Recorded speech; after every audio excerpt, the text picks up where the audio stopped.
This is day 14 of our daily Bible reading session.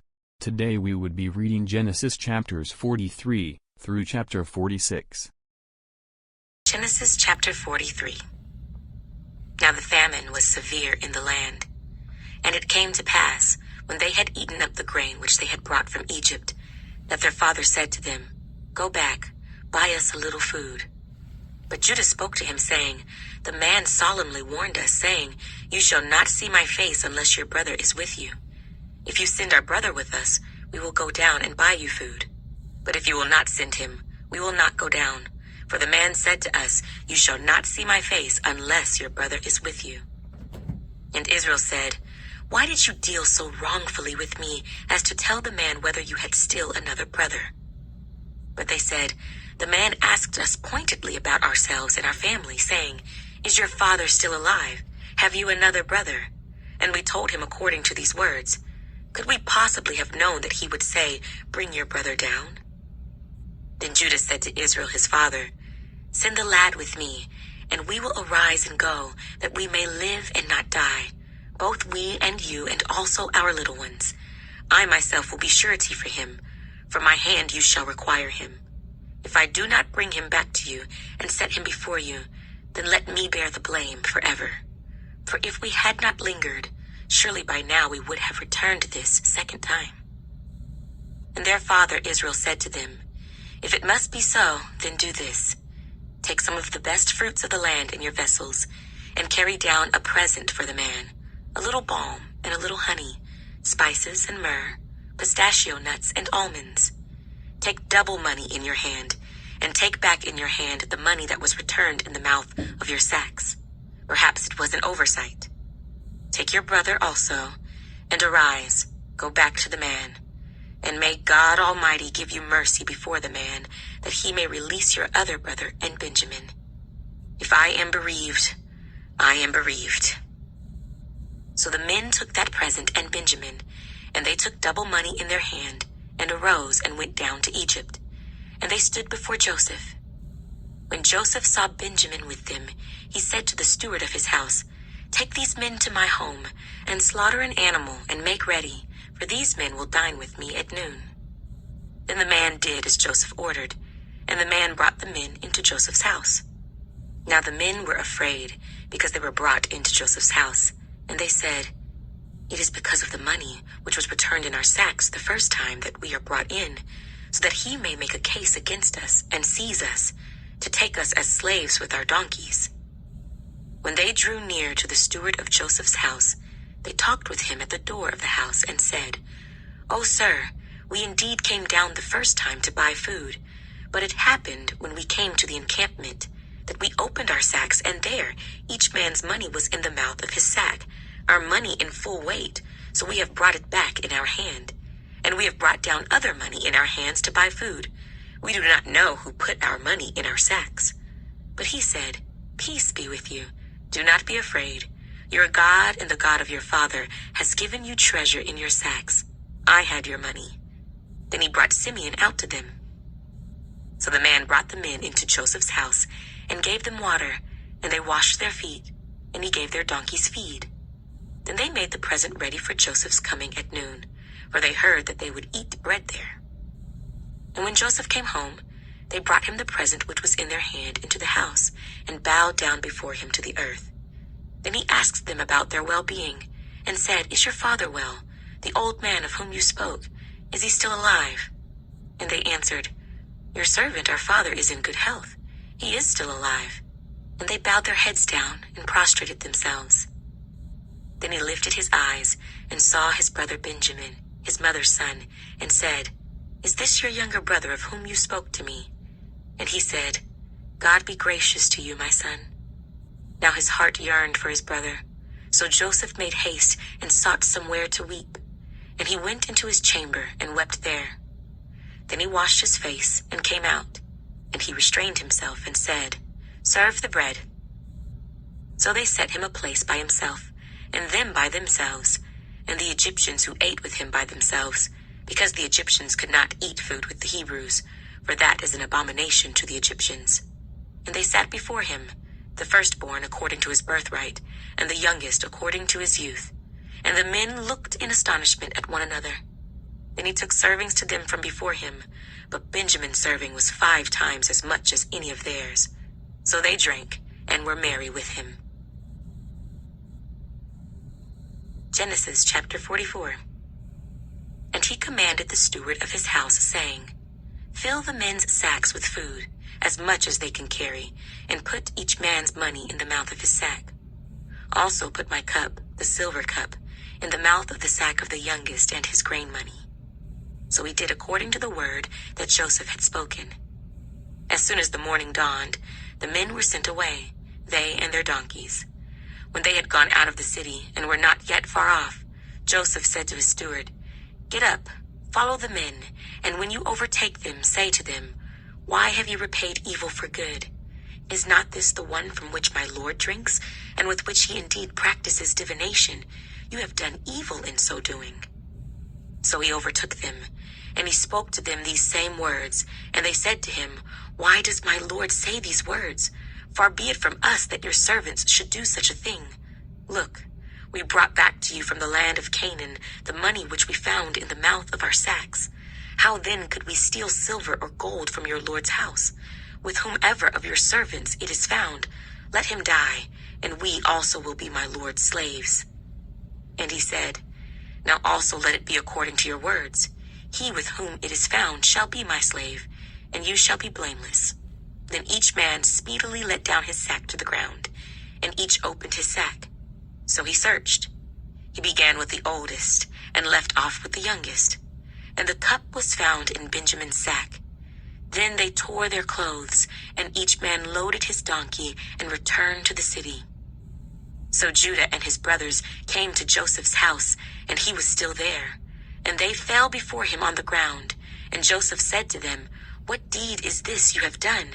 Did you not know that such a man as I can certainly practice divination? Then Judah said, What shall we say to my Lord? What shall we speak? Or how shall we clear ourselves? God has found out the iniquity of your servants. Here we are, my Lord's slaves, both we and he also with whom the cup was found. But he said, Far be it from me that I should do so. The man in whose hand the cup was found, he shall be my slave. And as for you, go up in peace to your father. Then Judah came near to him and said, O my Lord, please let your servant speak a word in my Lord's hearing, and do not let your anger burn against your servant, for you are even like Pharaoh. My Lord asked his servant, saying, Have you a father or a brother? And we said to my Lord, We have a father, an old man, and a child of his old age, who is young. His brother is dead, and he alone is left of his mother's children, and his father loves him. Then you said to your servants, Bring him down to me, that I may set my eyes on him. And we said to my Lord, The lad cannot leave his father, for if he should leave his father would die. But you said to your servants, Unless your youngest brother comes down with you, you shall see my face no more. So it was, when we went up to your servant my father, that we told him the words of my Lord. And our father said, Go back and buy us a little food. But we said, We cannot go down. If our youngest brother is with us, then we will go down, for we may not see the man's face unless our youngest brother is with us. Then your servant my father said to us, You know that my wife bore me 2 sons, and the one went out from me. And I said, Surely he is torn to pieces, and I have not seen him since. But if you take this one also from me, and calamity befalls him, you shall bring down my gray hair with sorrow to the grave. Now therefore, when I come to your servant my father, and the lad is not with us, since his life is bound up in the lad's life, it will happen, when he sees that the lad is not with us, that he will die. So your servants will bring down the gray hair of your servant our father with sorrow to the grave. For your servant became surety for the lad to my father, saying, If I do not bring him back to you, then I shall bear the blame before my father forever. Now therefore, please let your servant remain instead of the lad as a slave to my Lord, and let the lad go up with his brothers. For how shall I go up to my father if the lad is not with me, lest perhaps I see the evil that would come upon my father? Genesis chapter 45. Then Joseph could not restrain himself before all those who stood by him, and he cried out, "Make everyone go out from me." So no one stood with him while Joseph made himself known to his brothers. And he wept aloud, and the Egyptians and the house of Pharaoh heard it.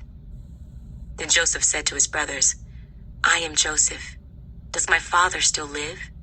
But his brothers could not answer him, for they were dismayed in his presence. And Joseph said to his brothers, "Please come near to me." So they came near. Then he said, "I am Joseph, your brother, whom you sold into Egypt. But now, do not therefore be grieved or angry with yourselves because you sold me here. For God sent me before you to preserve life. For these 2 years, the famine has been in the land, and there are still 5 years in which there will be neither plowing nor harvesting. And God sent me before you to preserve a posterity for you in the earth, and to save your lives by a great deliverance. So now it was not you who sent me here, but God. And he has made me a father to Pharaoh, and lord of all his house, and a ruler throughout all the land of Egypt. Hurry and go up to my father and say to him, 'Thus says your son, Joseph, God has made me lord of all Egypt. Come down to me, do not tarry. You shall dwell in the land of Goshen, and you shall be near to me, you and your children, your children's children, your flocks and your herds, and all that you have. There I will provide for you, lest you and your household and all that you have come to poverty, for there are still 5 years of famine. And behold, your eyes and the eyes of my brother Benjamin see that it is my mouth that speaks to you. So you shall tell my father of all my glory in Egypt, and of all that you have seen, and you shall hurry and bring my father down here.' Then he fell on his brother Benjamin's neck and wept, and Benjamin wept on his neck. Moreover, he kissed all his brothers and wept over them, and after that his brothers talked with him. Now the report of it was heard in Pharaoh's house, saying, 'Joseph's brothers have come.' So it pleased Pharaoh and his servants well. And Pharaoh said to Joseph, 'Say to your brothers, do this, load your animals and depart. Go to the land of Canaan. Bring your father and your households and come to me. I will give you the best of the land of Egypt, and you will eat the fat of the land. Now you are commanded, do this. Take carts out of the land of Egypt for your little ones and your wives.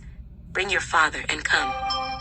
Also do not be concerned about your goods, for the best of all the land of Egypt is yours.' Then the sons of Israel did so.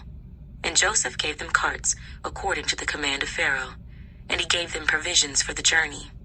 He gave to all of them, to each man, changes of garments, but to Benjamin he gave 300 pieces of silver and 5 changes of garments. And he sent to his father these things, 10 donkeys loaded with the good things of Egypt, and 10 female donkeys loaded with grain, bread, and food for his father for the journey. So he sent his brothers away, and they departed. And he said to them, 'See that you do not become troubled along the way.' Then they went up out of Egypt, and came to the land of Canaan to Jacob their father. And they told him, saying, 'Joseph is still alive, and he is governor over all the land of Egypt.' And Jacob's heart stood still, because he did not believe them. But when they told him all the words which Joseph had said to them, and when he saw the carts which Joseph had sent to carry him, the spirit of Jacob their father revived. Then Israel said, 'It is enough. Joseph, my son, is still alive. I will go and see him before I die.'" Genesis chapter 46. So Israel took his journey with all that he had, and came to Beersheba, and offered sacrifices to the God of his father Isaac. Then God spoke to Israel in the visions of the night and said, "Jacob, Jacob." And he said, "Here I am." So he said, "I am God, the God of your father. Do not fear to go down to Egypt, for I will make of you a great nation there. I will go down with you to Egypt, and I will also surely bring you up again, and Joseph will put his hand on your eyes." Then Jacob arose from Beersheba, and the sons of Israel carried their father Jacob their little ones, and their wives in the carts which Pharaoh had sent to carry him. So they took their livestock and their goods, which they had acquired in the land of Canaan, and went to Egypt, Jacob and all his descendants with him. His sons, and his sons' sons, his daughters and his sons' daughters, and all his descendants he brought with him to Egypt. Now these were the names of the children of Israel, Jacob and his sons, who went to Egypt. Reuben was Jacob's firstborn. The sons of Reuben were Hanok, Palu, Hezron, and Carmi. The sons of Simeon were Jemuel, Jamin, Ohad, Jachin, Zohar, and Shaul, the son of a Canaanite woman. The sons of Levi were Gershon, Kohath, and Merari. The sons of Judah were Onan, Shelah, Perez, and Zerah, but and Onan died in the land of Canaan. The sons of Perez were Hezron and Hamul. The sons of Issachar were Tola, Puvah, Job, and Shimron. The sons of Zebulun were Sered, Elon, and Jaleel. These were the sons of Leah, whom she bore to Jacob in Padan Aram, with his daughter Dinah. All the persons, his sons and his daughters, were 33. The sons of Gad were Ziphion, Haggi, Shunai, Ezbon, Eri, Aradai, and Areli. The sons of Asher were Jimnah, Ishua, Izui, Beriah, and Sirah, their sister. And the sons of Beriah were Heber and Malchiel. These were the sons of Zilpah, whom Laban gave to Leah his daughter, and these she bore to Jacob, 16 persons. The sons of Rachel, Jacob's wife, were Joseph and Benjamin, and to Joseph in the land of Egypt were born Manasseh and Ephraim, whom Asenath, the daughter of Potipherah, priest of On, bore to him. The sons of Benjamin were Bela, Becher, Ashbel, Gera, Naaman, Ehi, Rosh, Muppim, Huppim, and Ard. These were the sons of Rachel, who were born to Jacob, 14 persons in all. The son of Dan was Hushim. The sons of Naphtali were Jaziel, Guni, Jezer, and Shillem. These were the sons of Bilhah, whom Laban gave to Rachel his daughter, and she bore these to Jacob, 7 persons in all. All the persons who went with Jacob to Egypt, who came from his body, besides Jacob's sons' wives, were 66 persons in all. And the sons of Joseph who were born to him in Egypt were 2 persons. All the persons of the house of Jacob who went to Egypt were 70. Then he sent Judah before him to Joseph, to point out before him the way to Goshen. And they came to the land of Goshen. So Joseph made ready his chariot and went up to Goshen to meet his father Israel. And he presented himself to him, and fell on his neck, and wept on his neck a good while. And Israel said to Joseph, "Now let me die, since I have seen your face, because you are still alive." Then Joseph said to his brothers and to his father's household, "I will go up and tell Pharaoh, and say to him, My brothers and those of my father's house, who were in the land of Canaan, have come to me. And the men are shepherds, for their occupation has been to feed livestock, and they have brought their flocks, their herds, and all that they have. So it shall be, when Pharaoh calls you and says, What is your occupation? That you shall say, Your servant's occupation has been with livestock from our youth even till now, both we and also our fathers, that you may dwell in the land of Goshen. For every shepherd is an abomination to the Egyptians."